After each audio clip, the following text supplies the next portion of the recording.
Melanoma of the eye, we're looking at a very rare disease. It's life-threatening. You wouldn't believe that a small lesion around an eyelid could kill you, but it can. And it can lead to blindness. The surgery is destructive. Excision is no guarantee of a cure. Even if you excise the lesion, the patients can still have disease elsewhere. Antibody therapy is available, but who should we give it to?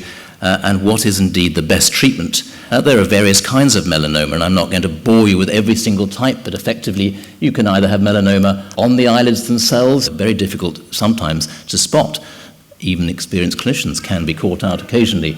And the problem is that although treatment is surgery, secondary spread can still occur, even if it's completely excised. Disease spreads peripherally to the liver, for example.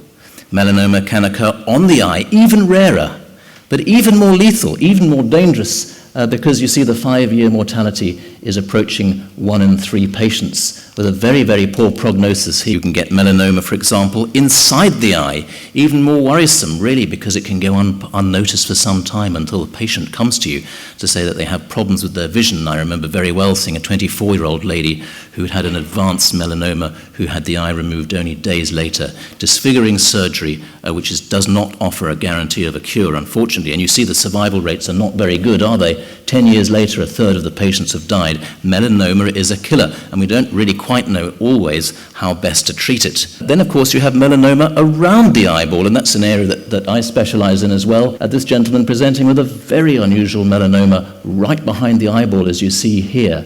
In his case, it never had existed elsewhere, but if a patient did have disease elsewhere, and they then pitch up with disease around the eye, this graph is telling you that if all of them are still alive on day 1, come 1 year, 50% of them have died. If we knew which of those patients would respond to various antibodies, we might be able to select them out early on. Because monoclonal antibodies do offer some hope. The idea is that we can either quieten down or awaken the immune system such that the correct cells die off. And the problem is, who should receive such treatment? This poor gentleman had melanoma of the eyelid. We removed it. We reconstructed the lid. That's him after the reconstruction. I was rather glad that I thought I'd done a good job. But in fact, I hadn't. Nature was one step ahead of me. The lesions came back into the lid here.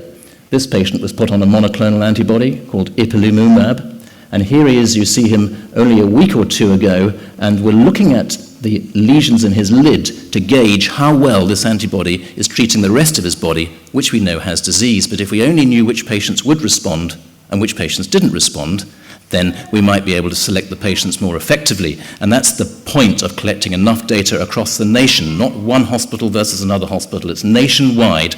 And we know that the more data that we have, prospective data, the more we're likely to find out which patients have a better or worse prognosis, and that can't really be done by one institution collecting rare numbers of diseases and describing their last 10 cases. It simply cannot be done. So it's time, now that we live in a global village, to get together the data constructively between maxillofacial surgeons, eyelid surgeons. Together, we have to have this cross-fertilization. That's what NFORC is about, to improve the outlook for patients.